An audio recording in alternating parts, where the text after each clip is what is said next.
Hello friends, good evening. कैसे हैं आप लोग? अच्छे होंगे। प्रीवियस क्लास में हमने देखा था क्या, कुछ विशिष्ट वर्गों के लिए विशेष उपबंध, पार्ट 16 में। आज हम बात करेंगे पार्ट 17 का, जिसमें किसकी बात की गई है? राजभाषा की, यानी ऑफिशियल जो लैंग्वेजेस होंगी संघ लेवल पर और स्टेट लेवल पर क्या होंगी। तो राजभाषा से रिलेटेड जो प्रोविजंस किया गया है कॉन्स्टिट्यूशन में, किस पार्ट में है? पार्ट 17, ठीक है। और आर्टिकल 343 से लेकर 351 तक, इसमें जो इम्पोर्टेंट आर्टिकल होंगे हम देखेंगे आज। Official language, okay. तो कॉन्स्टिट्यूशन के पार्ट 17 में बात की गई किसकी? राजभाषा की, ऑफिशियल लैंग्वेज की। ऑफिशियल लैंग्वेज जो संघ लेवल पर यूनियन सरकार की, और क्या स्टेट लेवल पर क्या क्या भाषाएं हो सकती हैं, उनकी बात की गई है आर्टिकल के थ्रू। तो सबसे पहले हम बात करेंगे 343 से आर्टिकल से, लेकिन उसके पहले हम बात करते हैं किसकी? क्या देश की राष्ट्रीय भाषा किसे बनाया गया, या क्या है हमारे देश की राष्ट्रीय भाषा? क्या है? हिंदी, ठीक है। राजभाषा या राष्ट्रीय भाषा कब बनाया गया हिंदी को? कब अडॉप्ट किया गया? 14 सितंबर या 14 सितंबर 1949 को हिंदी को क्या है? देश की राष्ट्रीय भाषा बनाया गया, ठीक है, राजभाषा। तो हम बात करेंगे आर्टिकल 343 में क्या प्रोविजंस किया गया है, और बाकी आर्टिकल्स में क्या प्रोविजंस किए गए हैं, ओके। तो आर्टिकल 343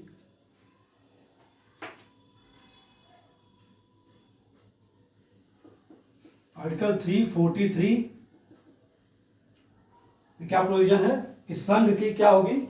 जो संघ की राजभाषा होगी वह क्या होगी? संघ की राजभाषा हिंदी होगी, और उसकी लिपि जो होगी क्या? देवनागरी। जो हमने लिखा है ना ये राजभाषा, ये क्या, कौन सी लिपि है? देवनागरी। इसे क्या कहते हैं? देवनागरी लिपि। और भाषा क्या है ये जो हम बोल रहे हैं? यह हिंदी भाषा बोल रहे हैं, ठीक है। तो इसकी जो भाषा होगी क्या होगी संघ की? आर्टिकल 343 में बात की गई किसकी? संघ की राजभाषा।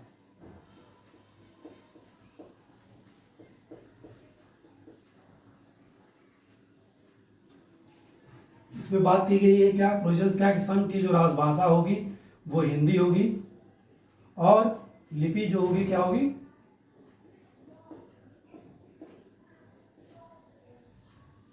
देवनागरी। जो हम यहां लिख रहे हैं जिसमें लिपि में, से क्या कहते हैं? देवनागरी, ठीक है, ओके। तो संघ की राजभाषा हिंदी और लिपि क्या होगी? देवनागरी हो सकेगी। ऐसी प्रोविजंस किसमें है? 343 में। और इसमें जो नेक्स्ट बात की गई है कि जो शासकीय प्रयोजन है एडमिनिस्ट्रेशन में, जो काम काज होंगे प्रयोजन में, उसमें जो अंक हैं, नंबर्स, उनका रूप कैसा होगा, ठीक है। उनका रूप कैसा होगा शासकीय प्रयोजन में? जो अंकों की बात की गई है वो भारतीय अंकों का क्या होगा? अंतर्राष्ट्रीय रूप होगा। भारतीय अंक क्या? 1 2 3 4, लेकिन उसमें अंतर्राष्ट्रीय रूप में क्या बात कर लिखते हैं? 1 2 3 4। या लैटिन में कैसे भाषा लिखते हैं? ये वाली लैटिन भाषा है ना। अगर 17 लिखना है तो क्या है? एक्स यानी 10, बी मतलब 5, आई मतलब 1 17। तो इसमें जो बात की गई है क्या कि जो शासकीय प्रयोजन है, यानी जो गवर्नमेंट एडमिनिस्ट्रेशन में प्रयोजन अपना कार्य करेगी शासकीय प्रयोजन में, उसमें जो अंकों का रूप होगा वो भारतीय अंकों का क्या होगा? जो अंक होंगे क्या, वो भारतीय अंकों का अंतर्राष्ट्रीय रूप होगा, ओके। भारतीय अंकों का अंतर्राष्ट्रीय रूप, ठीक है। तो 343 में ये बातें की गई हैं कि शासकीय प्रयोजन में अंक का रूप भारतीय रूप में क्या होगा? अंतर्राष्ट्रीय होगा। ओके, नेक्स्ट जो बात की गई है इसमें प्रयोजन, थर्ड पॉइंट क्या प्रयोजन है, अंग्रेजी से रिलेटेड, यानी इंग्लिश जो है क्या है, कब तक प्रयोग किया जाएगा। तो कॉन्स्टिट्यूशन में बात की गई कि कब तक प्रयोग किया जाएगा अंग्रेजी का शासकीय प्रयोजन में, गवर्नमेंट में। अंग्रेजी का प्रयोग कितने वर्षों के लिए निर्धारित किया गया, 15 ईयर्स। शुरुआत में कितने वर्षों तक के लिए रखा गया था अंग्रेजी का प्रयोग, 15 वर्षों तक। लेकिन आज भी क्या है, अंग्रेजी का प्रयोग या इंग्लिश का प्रयोग होता है। ठीक है, तो सेकंड पॉइंट में क्या बात की गई, अंग्रेजी का प्रयोग कब तक होगा, 15 वर्षों के लिए होगा। ओके, हालांकि संसद क्या कर सकती है, बात की गई इसमें कि संसद अपने साधारण बहुमत द्वारा क्या करेगी, अंग्रेजी भाषा को आगे भी क्या है, बढ़ा सकती है। अंग्रेजी भाषा का प्रयोग आगे के वर्षों के लिए भी क्या है, आगे के वर्षों के लिए संसद द्वारा क्या किया जाएगा, अपने साधारण बहुमत से बात की गई यहाँ पे, साधारण बहुमत से, ठीक है, आगे से वो आगे के वर्षों के लिए बढ़ा सकती है। ठीक है, तो इसी को ध्यान में रखते हुए क्या है, 1963 में एक अधिनियम लाया गया संसद द्वारा, कौन सा, राजभाषा अधिनियम।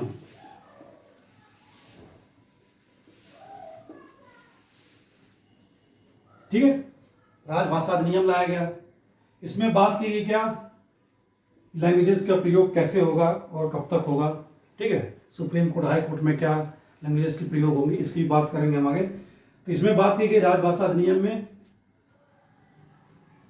कि 1964 में प्रोविजन किया गया क्या, कि अंग्रेजी कब तक प्रयोग होगी, 1971 तक।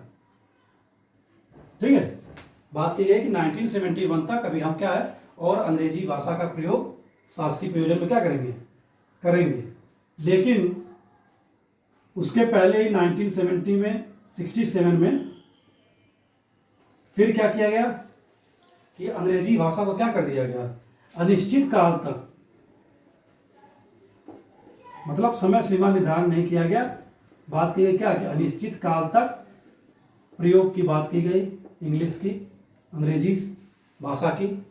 ठीक है, जो क्या है अब तक चलता आ रहा है, अभी भी क्या अंग्रेजी भाषा का प्रयोग होता रहा है शासकीय प्रयोजन में और या हर जगह। ठीक है, सुप्रीम कोर्ट में तो सिर्फ केवल और केवल क्या है, अंग्रेजी भाषा का ही प्रयोग होता है, बाकी हाई कोर्ट में क्या है, हिंदी में कार्रवाई हो सकती है।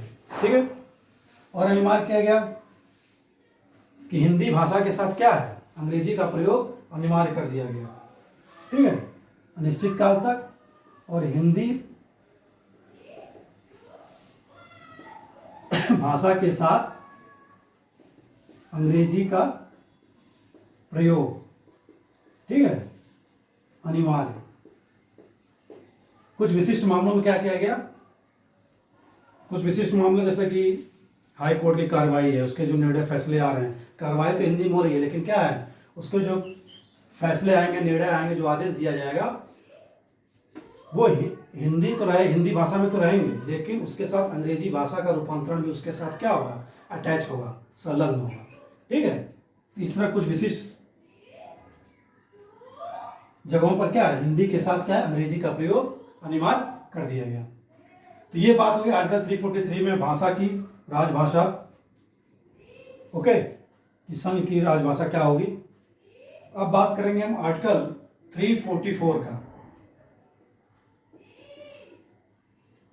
344 में बात की गई है कि एक आयोग का गठन किया जाएगा। कौन सा आयोग है वो, राजभाषा आयोग। ठीक है, राजभाषा आयोग का गठन की बात की है कि जब संविधान लागू होगा, संविधान बनने के पश्चात, ठीक है, 5 वर्ष के भीतर और प्रत्येक 10 वर्ष पर राष्ट्रपति द्वारा क्या किया जाएगा, एक राजभाषा आयोग का गठन किया जाएगा। ठीक है, 5 वर्ष के क्या है, भीतर और प्रत्येक 10 वर्ष पर किसका गठन किया जाएगा? राजभाषा आयोग का। किसके द्वारा? राष्ट्रपति द्वारा, प्रेसिडेंट ऑफ इंडिया द्वारा। ठीक है, जिसमें क्या होगा? एक अध्यक्ष होगा, ओके, और सदस्य। कितने सदस्य होंगे? उतने सदस्य होंगे जितना कि क्या है, जो शेड्यूल है कौन सा? 8वीं अनुसूची। जितनी भाषाएं हैं उसमें एक अध्यक्ष प्लस 8वीं अनुसूची में क्या है, जितनी भाषाएं हैं उससे रिलेटेड उतने सदस्य हो सकेंगे। किसमें? राजभाषा आयोग में। ठीक है, तो अभी 8वीं भाषा में कितने भाषाएं हैं? सॉरी, 8वीं अनुसूची में 22। जब संविधान बना तो कितने थे? 14 थे। ठीक है, अभी 22 हैं। ओरिजिनली कितने थे? 14 थे। ओके,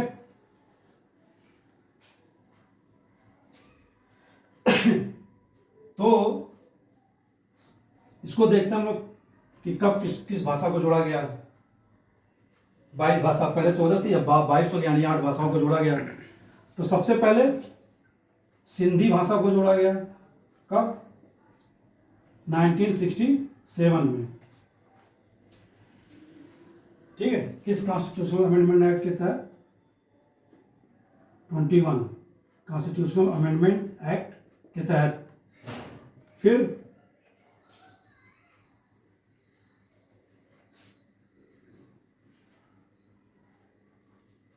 कोंकणी, मणिपुरी और नेपाली भाषा को कब जोड़ा गया? 71वें संविधान संशोधन अधिनियम 1992 द्वारा।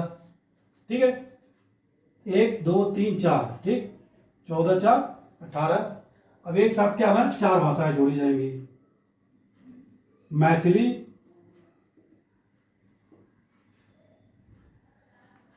बोडो, डोगरी और संथाली। ये कब जोड़ा गया? 8वीं अनुसूची में डाला गया। 92 कॉन्स्टिट्यूशनल अमेंडमेंट एक्ट 2003 द्वारा। ठीक है, तो कितने हो गए टोटल? 8 14 8 22 होगा ये। ठीक है, तो जब भी राजभाषा आयोग बनता है, अभी फिलहाल एक ही बार राजभाषा आयोग का गठन किया गया है। हालांकि कॉन्स्टिट्यूशन में क्या प्रोविजन था कि प्रत्येक 10 वर्ष पर बनाया जाएगा। ठीक है, जब भी राजभाषा आयोग का अध्यक्ष बनाया जाता है, राजभाषा आयोग का गठन किया जाता है, तो एक तो अध्यक्ष होगा ही, बाकी जितने भी विषय 8वीं अनुसूची में होंगे उनके प्रतिनिधि सदस्य के रूप में क्या है? शामिल होते हैं। ठीक है, तो एक अध्यक्ष और 22 अगर अभी बनाया तो 23 हो जाएंगे। ठीक है, इसी तरह जो संविधान के 5 वर्ष के भीतर बनाना था, तो इसके थ्रू क्या किया गया केंद्र सरकार द्वारा? प्रथम राजभाषा आयोग बनाया गया, गठन किया गया। कब? 1953 में। अध्यक्ष कौन था? बीजी खेर। ठीक है, तो प्रथम राजभाषा आयोग का गठन कब किया गया? 1953 में, बीजी खेर की अध्यक्षता में। ओके, 1953 नहीं, 1953 में काका कालेलकर आयोग था। ठीक है, 1955 में बीजी खेर की अध्यक्षता में क्या किया गया? राजभाषा आयोग का गठन किया गया। ओके, और इस आयोग की जांच करने के लिए क्या है? एक संयुक्त संसदीय समिति का गठन किया गया। कब? संयुक्त संसदीय समिति 57 में। और इसके अध्यक्ष कौन थे? जीबी पंत, पंडित जीबी पंत, यानी गोविंद वल्लभ पंत इसका अध्यक्ष बनाया गया। जब भी संयुक्त संसदीय समिति बनाई जाती है राजभाषा से रिलेटेड, प्रोविजन है इसमें 344 में कि राजभाषा से रिलेटेड क्या है, एक संयुक्त संसदीय समिति बनाई जाएगी जिसमें क्या होंगे, 30 सदस्य होंगे। ठीक है, तो इसमें कितने सदस्य होते हैं, 30, 20 लोकसभा से और 10 राज्यसभा से। ठीक है, तो क्वेश्चंस यहां से भी बन सकते हैं। प्रथम राजभाषा आयोग कब गठित की गई, या प्रथम राजभाषा आयोग की जांच के लिए कौन सी संसदीय समिति का गठन किया गया था। ठीक है, इसमें जो प्रोविजन था कि संयुक्त संसदीय समिति गठित की जाएगी राजभाषा से रिलेटेड, वो इसीलिए की गई थी जीवी पंत की अध्यक्षता में। ठीक है, तो ये हो गया हमारा आर्टिकल 344 राजभाषा आयोग। अब बात करेंगे प्रादेशिक यानी कि क्षेत्रीय यानी राज्यों की भाषाएं क्या हो सकती हैं। आर्टिकल 345 में इसमें प्रादेशिक भाषाओं की बात की गई है। प्रादेशिक भाषाएं यानी कि प्रत्येक राज्य विधानमंडल में जो प्रशासनिक या शासकीय प्रयोजन के लिए जो भाषाएं हैं वो क्या होंगी। तो 345 के तहत प्रादेशिक भाषाएं क्या हो सकती हैं, राज्य विधानमंडल द्वारा क्या किया जाएगा, अपने शासकीय प्रयोजन में किसी भी राजभाषा को, ठीक है, यहां बात की किसी भी राजभाषा को या हिंदी को क्या किया जा सकता है, एडॉप्ट किया जा सकता है। ठीक है, चाहे वो इंग्लिश हो सकता है, संस्कृत हो सकता है। जैसे उत्तराखंड में क्या है, पहले राजभाषा हिंदी है, दूसरी संस्कृत एडॉप्ट किया है। तो यहां बात की किसी राजभाषा या हिंदी को अपने शासकीय प्रयोजन के लिए क्या है, राज्य विधानमंडल द्वारा एडॉप्ट या ग्रहण किया जा सकता है। ओके, तो आर्टिकल 345 सिर्फ किसकी बात करता है, प्रादेशिक भाषाएं या प्रत्येक राज्य में क्या है, प्रत्येक स्टेट राज्य विधानमंडल कोई भी राजभाषा या हिंदी क्या कर सकती है, एडॉप्ट कर सकती हैं। जैसे साउथ इंडिया वाले अपना मदर टंग रखे होंगे, तमिल, तेलुगु, मलयालम, ठीक है, इस तरह क्या है, प्रत्येक स्टेट में अलग अलग है। नेक्स्ट आर्टिकल जो बात की गई है आर्टिकल 346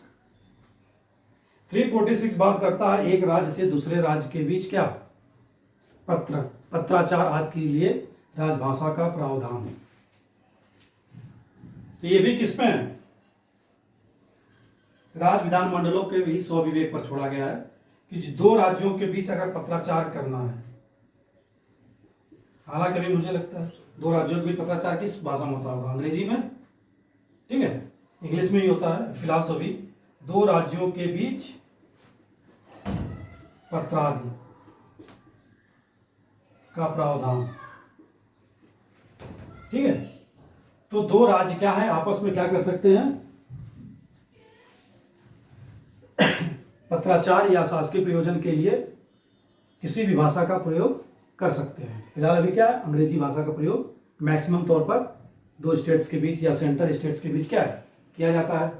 ओके, इसके बाद जो नेक्स्ट आर्टिकल हमारा क्या है, 347।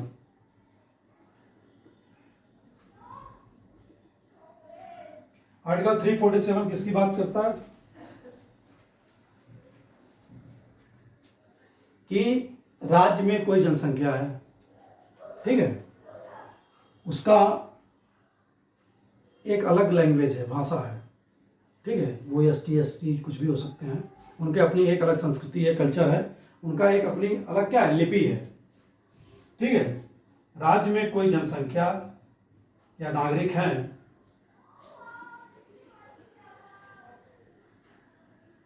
ठीक है, उनकी भाषा के से रिलेटेड प्रावधान किसके द्वारा किया जाएगा, संरक्षित रखने का राज्य विधान मंडल द्वारा। ठीक है, तो राज्यों में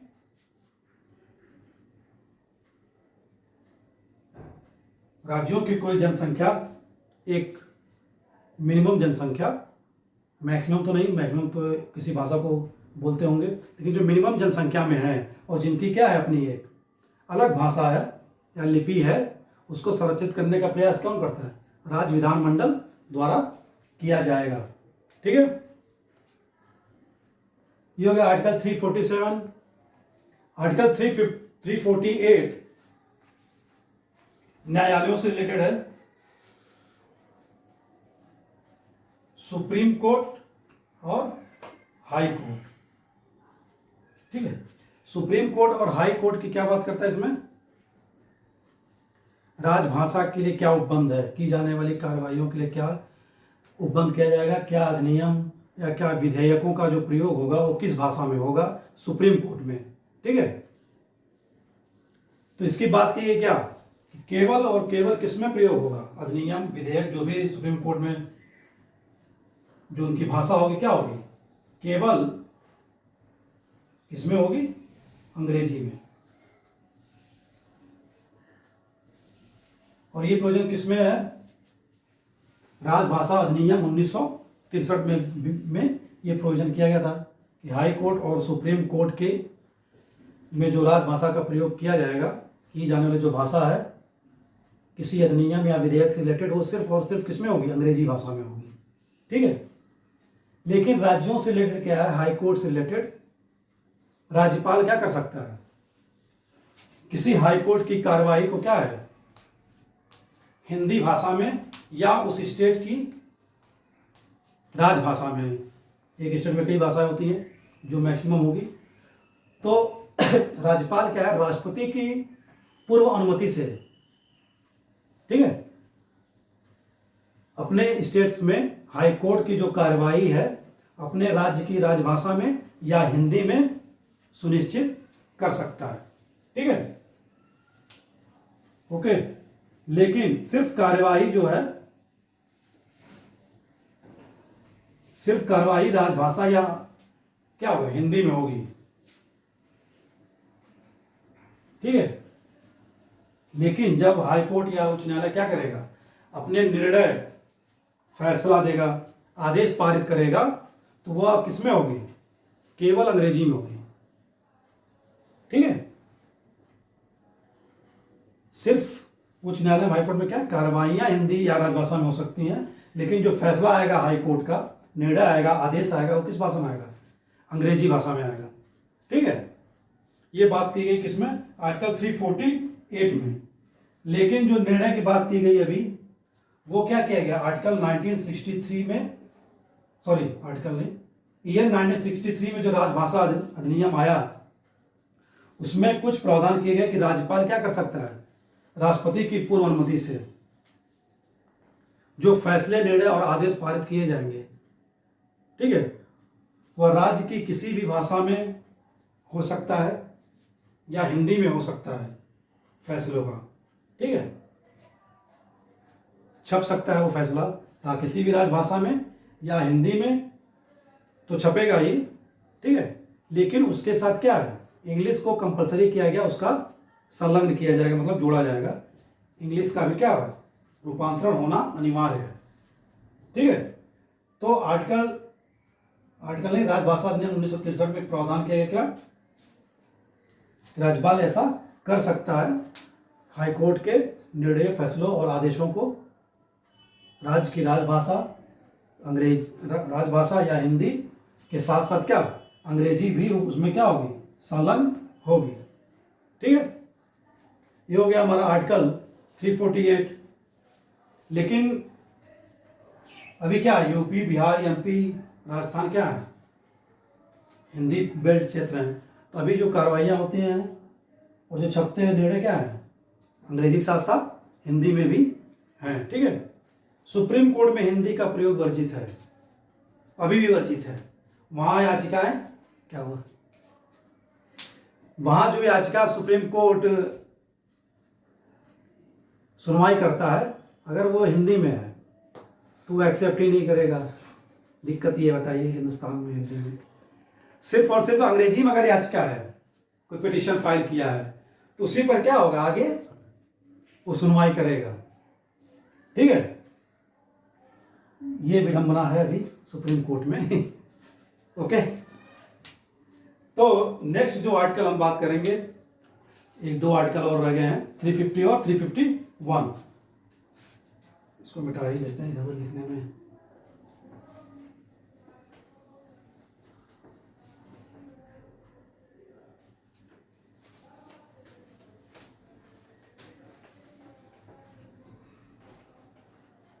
तो 350 किसकी बात करता है?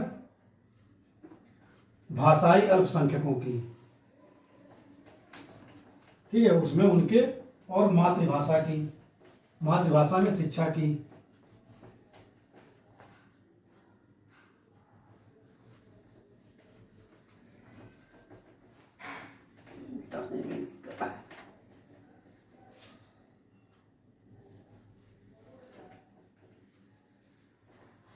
तो आर्टिकल 350 में जो बात की गई है भाषाई अल्पसंख्यकों की,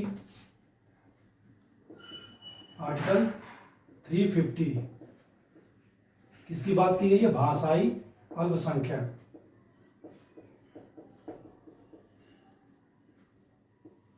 ठीक है, तो भाषाई अल्पसंख्यकों के हितों की रक्षा की बात की गई किसमें? आर्टिकल 350 में। तो 350 का जो पार्ट ए है, यहाँ से क्वेश्चन पूछे जा चुके हैं 350 ए, 350 ख या बी। ठीक है, इसका क्वेश्चंस पहले भी एग्जाम्स में क्या है पूछे जा चुके हैं। ए भाग जो है या क कह सकते हैं, किसकी बात की गई है कि राज्य क्या करेगा, स्टेट्स क्या करेगा कि जो वहाँ के बच्चे हैं, स्टेट्स के नागरिकों बच्चों को उनकी मातृभाषा में क्या करेगा, शिक्षा प्राप्त करने की व्यवस्था किसके द्वारा की जाएगी? स्टेट द्वारा। ठीक है, जो लेकिन वो प्राथमिक शिक्षा की बात की गई है कि प्राथमिक शिक्षा जो है वो बच्चों को किसमें दिलाने की सुविधा प्रदान की जाएगी? स्टेट द्वारा, उनकी अपनी किसकी? मातृभाषा में। प्राथमिक शिक्षा मातृभाषा में, प्राथमिक विद्यालय मतलब 1 से 5 तक। ठीक है, जो प्राथमिक शिक्षा है वो क्या है? उनकी अपनी मदर टंग में हो सके, इसकी सुविधा कौन करेगा? स्टेट्स। ठीक है, ये हो गया आर्टिकल 350 का सेकेंड जो प्रोविजन है ख। इसमें बात की गई है विशेष प्राधिकारी की नियुक्ति की, अल्पसंख्यक वर्गों के हितों के लिए एक विशेष अधिकारी की नियुक्ति की जाती है। किसके द्वारा? राष्ट्रपति, राष्ट्रपति द्वारा। ठीक है, और ये अपना प्राधिकारी जो है, अथॉरिटी जो भी होगी, अपना रिपोर्ट किसको देता है? राष्ट्रपति को। ठीक है, तो जितने भी भाषाई अल्पसंख्यक हैं,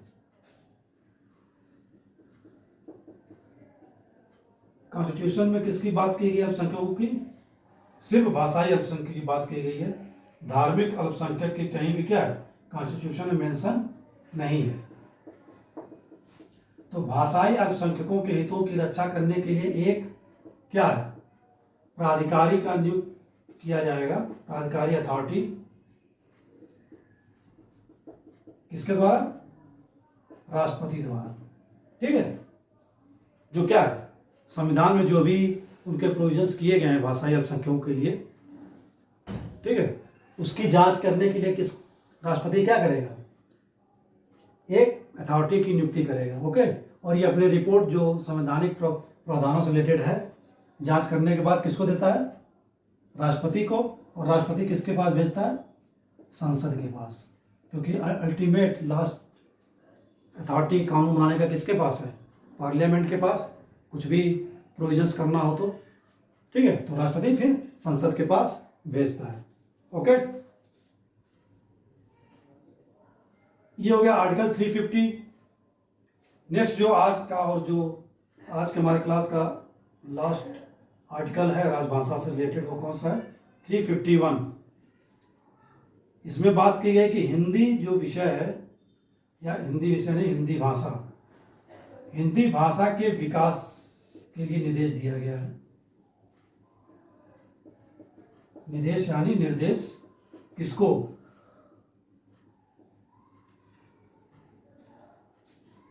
पार्लियामेंट को, संसद को।